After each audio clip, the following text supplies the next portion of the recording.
ஓம் ஸ்ரீ குருபியோ நமக. ஓம் ஸ்ரீ மகா பெரியவா சரணம். அக்டோபர் 29ஆம் தேதி புதன்கிழமை நாளைய தினம் ஐப்பசி மாசத்துல வரக்கூடிய அபிஜித் நட்சத்திரம். இப்ப நாம சொல்லக்கூடிய இந்த ஒரு தீபத்தை இந்த 24 நிமிஷத்துல நீங்க ஏத்தி வைக்கிறதால பணம், தங்கம் இது எல்லாமே தானாக சேரும். வேண்டிய செல்வம் உங்க கைக்கு வந்து சேரும். அது என்ன தீபம், அது எத்தனை மணிக்கு ஏத்தணும்னு பார்க்கறதுக்கு முன்னாடி நம்மளோட வீடியோஸை இப்பதான் நீங்க ஃபர்ஸ்ட் டைம் பார்க்குறீங்கன்னா மறக்காம சப்ஸ்கிரைப் பண்ணிக்கோங்க. தொடர்ந்து இந்த மாதிரி அப்டேட் தெரிஞ்சுக்கிறதுக்கு பக்கத்துல நோட்டிஃபிகேஷன் பெல்லை கிளிக் பண்ணி ஆல் அப்படிங்க செலக்ட் பண்ணிக்கோங்க. இப்போ அபிஜித் நட்சத்திர வேலையில என்ன மாதிரி தீபத்தை எப்ப ஏத்தி வைக்கணும் அப்படிங்கிற பத்தி தெளிவா தெரிஞ்சுக்கலாம். ஒரு மாதமும் நமக்கு இந்த அபிஜித் நட்சத்திரம் அப்படிங்கிறது மாதத்துக்கு 2 முறை, அப்படி இல்லைன்னா மாதத்துக்கு ஒரு முறை வரும். இந்த மாசம் ஐப்பசில வரக்கூடிய அக்டோபர் 29ஆம் தேதி புதன்கிழமையில நமக்கு இந்த அபிஜித் நட்சத்திரம் அப்படிங்கிறது வந்திருக்குது. அபிஜித் நட்சத்திரம் அப்படிங்கிறது நிறைய பேருக்கு தெரிஞ்சிருக்கும். முதல்ல இந்த அபிஜித் அப்படிங்கிற வார்த்தைக்கு என்ன அர்த்தம்னா, சமஸ்கிருதத்துல வெற்றி அப்படின்னு அர்த்தமா. தொட்ட காரியம் எதுவா இருந்தாலும் அது எல்லாத்துலயுமே வெற்றி கிடைக்கிறதுக்கான ஒரு பெயர் இந்த அபிஜித் நட்சத்திரம். ஒரு நாளும் நமக்கு வரக்கூடிய இந்த நட்சத்திரங்கள் 24 மணி நேரங்கள் வரும். ஆனா இந்த அபிஜித் நட்சத்திரம் அப்படிங்கிறது மாதத்துல வரக்கூடிய ஒரு நாள்லயோ இல்ல 2 நாள்லயோ வெறும் 24 நிமிஷங்கள் மட்டும்தான் வரும். இப்ப உதாரணத்துக்கு நமக்கு 27 நட்சத்திரங்கள் தெரியும் இல்லையா? 27 நட்சத்திரங்கள்லயே தெரியாத இன்னொரு நட்சத்திரம் இருக்குது. 28வது நட்சத்திரம் தான் இந்த ஒரு அபிஜித் நட்சத்திரம். இந்த அபிஜித் நட்சத்திர வேலையில நம்ம என்ன வரன்னு கேட்கிறோமோ அது நமக்கு அப்படியே கிடைச்சிடுமா? அதை யாரும் தீய வழியில பயன்படுத்திடக் கூடாது அப்படிங்கிறதுக்காக கிருஷ்ண பரமாத்மா இந்த அபிஜித் நட்சத்திரத்தை தன்னோட மயில் இறகுல ஒளிச்சு வச்சிருந்திருக்கார் அப்படிங்கிற மாதிரி புராணங்கள்ல சொல்லப்பட்டிருக்குது. நம்மளோட கோரிக்கை நியாயமான கோரிக்கையா இருக்கு.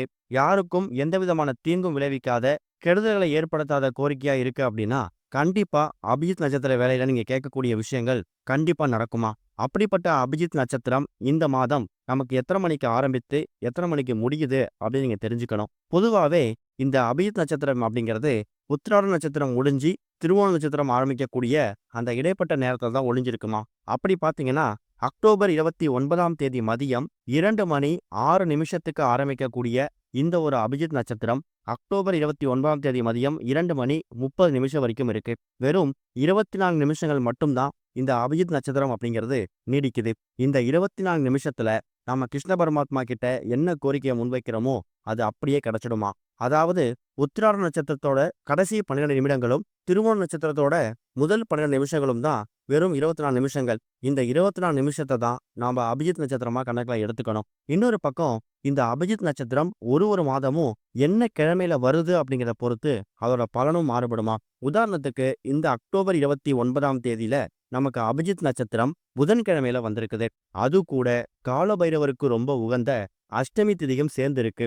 ஒரே நேரத்துல நாம எக்கச்சக்கமான கடவுளை வழிபட்டு அவங்க எல்லோரோட அருளையும் பரிபூர்ணமா பெறுவதற்கான ஒரு நேரம் தான் இந்த மாதத்துல நமக்கு வந்திருக்கக்கூடிய இந்த ஒரு அபிஜித் நட்சத்திரம். எல்லா மாதமும் இந்த அபிஜித் நட்சத்திரம் அப்படிங்கிறது வழிபடக்கூடிய நேரத்துல வரும் நம்ம சொல்ல முடியாது. ஒரு சில மாதங்கள் பாத்தீங்கன்னா நள்ளிரவுல 2 மணி 3 மணி, அதிகாலை 4:30 மணி இது மாதிரி கூட வரும். அதனால எந்தெந்த மாதத்துல தான் இந்த அபிஜித் நட்சத்திரம் நமக்கு மதிய வேளையிலேயோ காலை நேரத்திலேயோ இல்ல வழிபடுற மாதிரி மாலை நேரத்துல வருதோ அந்த மாதத்தை நம்ம பயன்படுத்திக்கணும். அப்படிதான் இந்த மாதத்துல வந்திருக்கக்கூடிய அக்டோபர் 29ஆம் தேதி மதியம் 2 மணி 6 நிமிஷத்துல இருந்து 2 மணி 30 நிமிஷம் வரையும் இருக்கக்கூடிய இந்த 24 நிமிஷத்தை நீங்க பயன்படுத்திக்கோங்க. இந்த 24 நிமிஷத்துல நீங்க கிருஷ்ண பரமாத்மா கிட்ட வைக்கிற எந்தவித கோரிக்கையா இருந்தாலும் அதுவும் நியாயமான உங்க சக்திக்கேற்ற கோரிக்கையா இருந்துச்சுன்னா அது கூடிய சீக்கிரம் நிறைவேறுமா. அது பணம், தங்கமா இருக்கலாம், பொருளாதார முன்னேற்றமா இருக்கலாம், குழந்தை பாக்கியம், கல்வி இது மாதிரி எந்த விஷயமா இருந்தாலும் இந்த 24 நிமிஷத்துல நம்ம விளக்கேத்தி வழிபடும் போது அதுக்கான பலன் கிடைக்கும். அப்படிப்பட்ட ஒரு தீபத்தை தான் அக்டோபர் 29ஆம் தேதி அபிஜித் நட்சத்திர வேலையில இப்ப ஏற்ற போறீங்க. இந்த தீபத்தை ஏத்துறதுக்கு உங்களுக்கு 2 முக்கியமான பொருட்கள் தேவைப்படுது. அதுல முதல் முக்கியமான பொருள் பச்சை பயிறு. இந்த இடத்துல நாம ஏன் பச்சை பயிறு எடுத்துருக்கிறோம் அப்படிங்கிற கேள்வி நிறைய பேருக்கு வரும். பச்சை பயிறு அப்படிங்கிறது புதன் பகவானுக்கு உகந்த தானியம். புதன் பகவான் நாளைய தினம் புதன்கிழமையில இந்த ஒரு அபிஜித் நட்சத்திரம் வந்திருக்கிறதால புத்திகாரகனாக இருக்கக்கூடிய புதன் பகவானுக்கு உகந்த இந்த பச்சை பயிரை நம்ம எடுத்திருக்கிறோம். நவகிரக ஸ்தலங்கள்ல திருவெங்காடு தான் புதன் பகவானுக்குரிய ஸ்தலம்.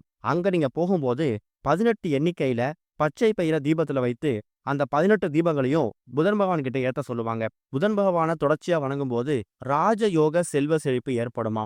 அதுவும் புத்திகாரகனா இருக்கக்கூடிய புதன் பகவானை வணங்கணும்னா நாம பார்க்கக்கூடிய வேலை, தொழில், வியாபாரம் இது எல்லாத்துலயுமே நம்மளோட சக போட்டியாளர்கள் மாதிரியே நல்ல முன்னேற்றத்தை பெற முடியுமா.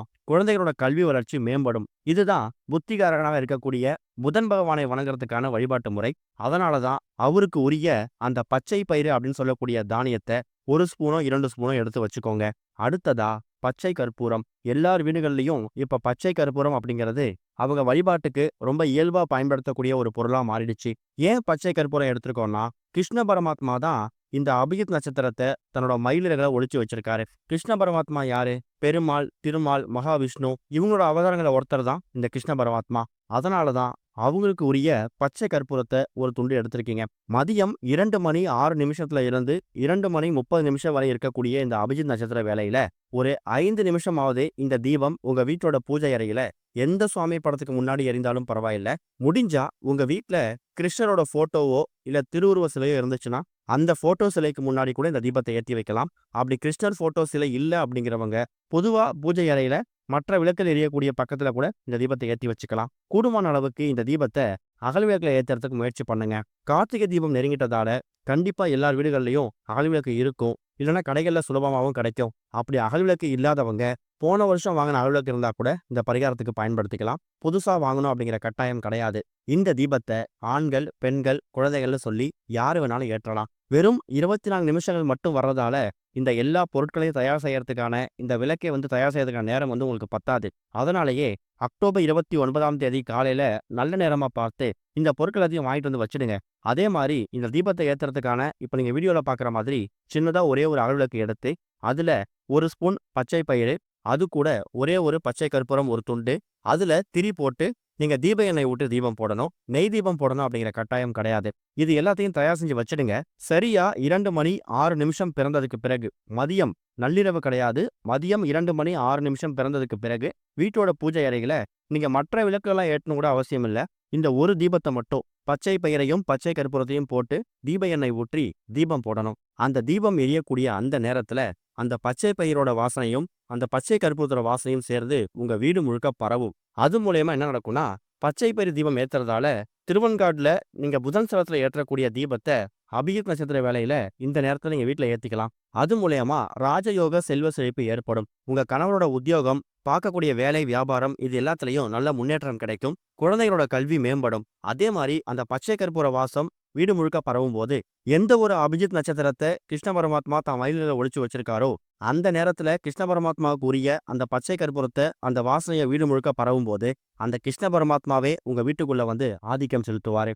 இது மூலயமா மகாவிஷ்ணு, மகாலட்சுமி தாயார் இவங்களோட ஒட்டுமொத்த அனுகிரகமும் உங்களுக்கு சேர்ந்து கிடைக்கும். அதனால இதுவரை வாழ்க்கையில் இருந்துட்டு இருந்த எல்லா விதமான இரக்கங்களும் சரியாகி ஏற்றங்கள் மட்டுமே நடக்கும். அந்த தீபம் எரியக்கூடிய அந்த நேரத்துல உங்களோட கோரிக்கை எந்த கோரிக்கையா இருந்தாலும் பரவாயில்ல, உங்க சக்திக்கேற்ற நியாயமான கோரிக்கையா இருக்கணும். யாருக்கும் எந்த விதமான தீங்கு விளைவிக்காத கோரிக்கையா இருக்கணும். அந்த கோரிக்கையை முன் வச்சுட்டு 24 நிமிஷங்கள்ல குறைந்தது ஒரு 10 நிமிஷமாவது இந்த தீபம் எரிய மாதிரி பார்த்துக்கோங்க. தீபம் எரிஞ்சு முடிஞ்சதுக்கு அப்புறம் அதுல பச்சை பயிரோ இல்ல மற்ற பொருட்களோ இருந்துச்சுன்னா அது அப்படியே செடி கொடிகள்ல கால் படாத மாதிரி போட்டுருங்க. இந்த ஒரு அபிஜித் நட்சத்திரத்தை பயன்படுத்திக்கோங்க. இதே மாதிரி அடுத்த மாதமும் பகல் நேரத்துல வரும்னு சொல்ல முடியாது. நம்பிக்கையோட பண்ணுங்க, நல்லதே நடக்கும். ஓம் ஸ்ரீ குருபியோ நமக. ஓம் ஸ்ரீ மகா பெரியவா சரணம்.